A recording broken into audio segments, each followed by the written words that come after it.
Baiklah, Assalamualaikum warahmatullahi wabarakatuh. Perkenalkan, saya Vinkan Kumaira dengan NIM 0102 1382 32 8164. Prodi Ekonomi Pembangunan Kampus Palembang. Nah, di sini saya membuat tugas video pada mata kuliah Sejarah Pemikiran Ekonomi, yang dimana saya mendapatkan materi tentang teori gelombang perusahaan yang dikemukakan oleh Alvin Hansen dan Joseph Schumpeter. Oke, kita langsung aja masuk ke pembahasan. Apa sih itu teori gelombang perusahaan? Dalam ilmu ekonomi, ini sering disebut dengan siklus bisnis atau business cycle, yang artinya aktivitas ekonomi seperti output nasional, investasi, tingkat pengangguran, maupun harga tidak berjalan secara lurus, akan tetapi naik turun seperti gelombang. Nah, fase-fase umum dalam gelombang perusahaan itu ada 4, yaitu ekspansi, puncak, kontraksi, dan pemulihan. Dalam perspektif Hansen dan Schumpeter, gelombang perusahaan adalah pola berulang seperti yang sangat dipengaruhi oleh perubahan investasi, teknologi, dan peran perusahaan. Jadi, ekonomi bukan hanya naik turun, akan tetapi bergerak seperti gelombang yang berulang-ulang dari masa ke masa. Oke, kita masuk ke pembahasan siapa sih Alvin Hansen? Nah, Alvin Hansen adalah seorang ekonom dan keynesian yang banyak meneliti siklus bisnis, investasi, dan pertumbuhan ekonomi.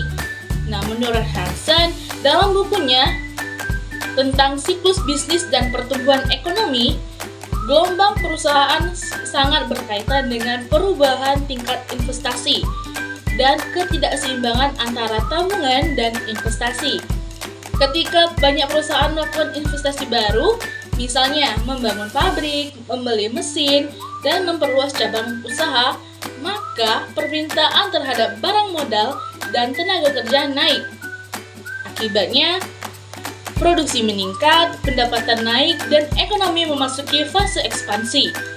Namun, dalam tulisan Hansen dalam karyanya, jika kesempatan investasi mulai berkurang, misalnya pasar sudah mulai jenuh, tidak ada banyak peluang ekspansi baru, maka dorongan investasi akan menurun.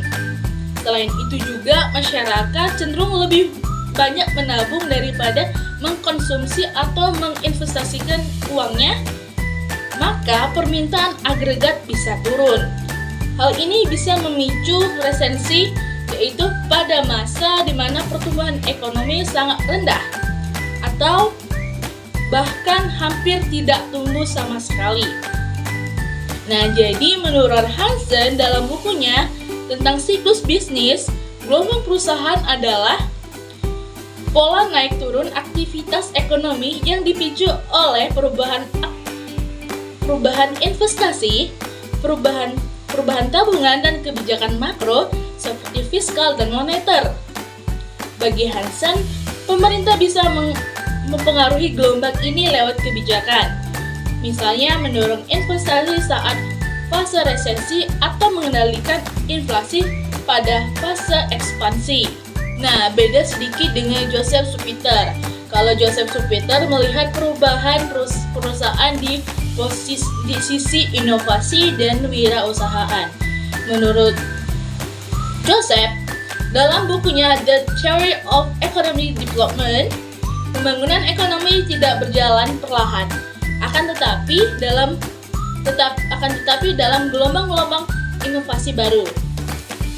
Menurut Joseph atau menurut Schumpeter, pembangunan ekonomi terjadi ketika wirausaha inovatif muncul dan melakukan terobosan baru.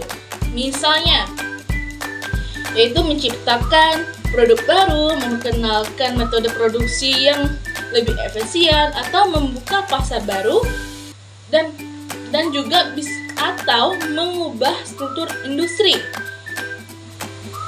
Gelombang inovasi ini mendorong banyak perusahaan mengikuti sehingga ekonomi naik ke fase ekspansi. Nah, dalam karyanya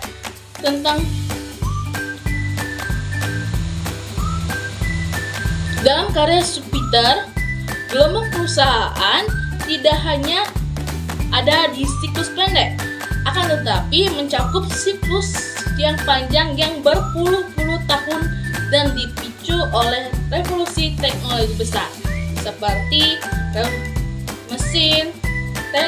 mesin listrik dan internet. Jadi menurut Schumpeter, dalam karya beliau tentang pembangunan ekonomi menurut Schumpeter dalam karyanya, gelombang perusahaan adalah fluktuasi ekonomi yang terbentuk dari gelombang inovasi besar dan kreatif yang mengubah struktur perusahaan dan juga industri. Ya, apa sih hubungan dan perbedaan kedua teori yang dikemukakan oleh Hans dan juga Schumpeter dalam teori gelombang perusahaan? Nah, menurut Hansen dari bukunya, gelombang perusahaan lebih terlihat dari sisi mekanisme mikroekonomi, yang dimana itu terdapat perubahan investasi, tabungan, dan juga kebijakan. Lalu, menurut Schumpeter tentang pembangunan ekonomi terlihat dari sisi mekanisme mikro dan struktural, seperti peran inovator, pengusaha, dan perubahan teknologi. Kalau perbedaannya kita bisa dilihatkan atau digambarkan, itu kalau Hansen itu menggambarkan gelombang itu naik turun, sedangkan Schumpeter menjelaskan apa sih pemicu terjadinya gelombang tersebut. Tapi keduanya itu saling melengkapi. Kedua teori tersebut saling melengkapi. Ketika muncul gelombang inovasi besar yang digambarkan oleh Schumpeter, biasanya diikuti ledakan investasi yang dibahas oleh Hansen tentang siklus bisnis. Jadi, teori gelombang perusahaan Hansen Schumpeter menggambarkan bahwa ekonomi tumbuh dalam gelombang-gelombang yang dipicu oleh kombinasi antara investasi, kebijakan mikro, dan inovasi teknologi baru. Nah, untuk contoh sederhana, untuk contoh sederhananya itu industri telepon dan komunikasi. Dulu itu banyak sekali orang atau warung internet dan rental telepon yang ramai, tetapi saat muncul smartphone dengan aplikasi-aplikasi canggih, aplikasi chatting, layanan ini mulai sepi dan bahkan bisa tutup. Nah, di sisi lain muncul banyak startup teknologi seperti perusahaan aplikasi dan layanan digital yang menyerap tenaga kerja baru. Nah, proses ini menurut Schumpeter dalam konsep kreatifnya adalah salah satu pemicu gelombang perusahaan. Lalu bagi Hansen, gelombang itu juga tampak dari fluktuasi investasi di sektor teknologi, telekomunikasi, dan juga digital yang ia bahas dalam karyanya tentang siklus bisnis.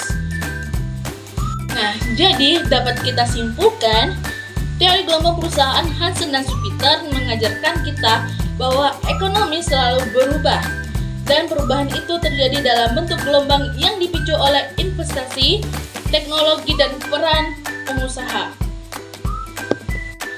Oke, mungkin segini aja pembahasan tentang teori gelombang perusahaan yang dikemukakan oleh Hansen dan juga Schumpeter. Sekian dari video dari saya. Apabila banyak salah kata, saya mohon maaf. Saya ucapkan terima kasih. Wassalamualaikum warahmatullahi wabarakatuh.